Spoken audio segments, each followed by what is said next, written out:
बयखौबो नोंथांमोनखौ आंनि लुसेब नार्जारी यूट्यूब चेनेलाव बरायग्रोनाय थाबाय। दा जों मैया थांनाय मोनायावहाय मोनसे घटना खोनादों।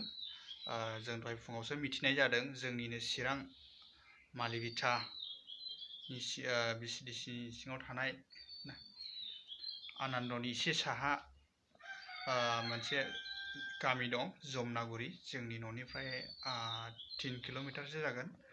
दा बाहाय मोनसे ओरैबायदि गिख्रंथाव जाथाय जानानै थांबाय लोगोफोर। मैया मोनानि 7:15 होननानै मिथिनाय जादों लोगोफोर। सासे आदैनि न'आवहाय सिगि सुग' खालामनानै 2 लाख थाखा दाबिनानै लांदों होननानै जों मिथिनाय जादों।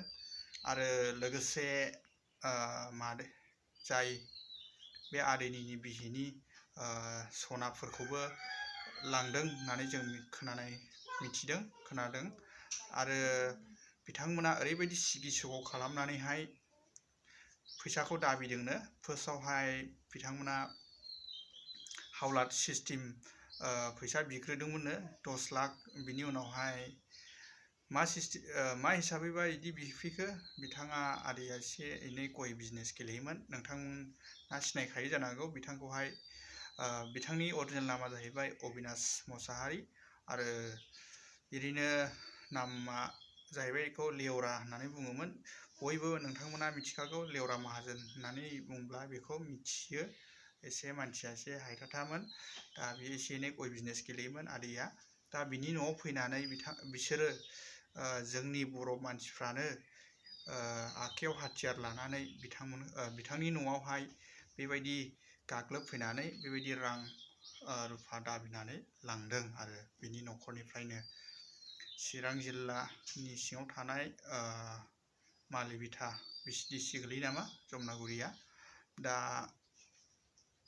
बे गामि 2 नं जमनागुरि गामियावहाय बेबायदि जाथाय जानानै थांबाय मैयानि मोनायावहाय। दा बेनो लाजिथावनाबो, जोंनि बर'फोरनि गेजेराव दासिमबो बेबायदि हिंसा मालायनि मावनानै जानायखौ एसे एनै मोनजाब्लानो मेगन सानाय दाबो दङ।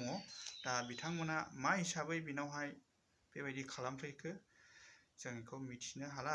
आरो दासिमावबो जोंनि बर'फोरनि गेजेराव मानो बेबायदि हाथियार लानानैहाय बेबायदि सिगि सुग' खालामनानै आरो फायरिं होलायनानैहाय बेबायदि थाखा दाबिनानै लानानै थांबाय। दा जोबोद दुखुनांथाव मैया मोनानि जाथाया लोगोफोर। बयबो शेयार खालामना हो बे भिडिअखौ लोगोफोर।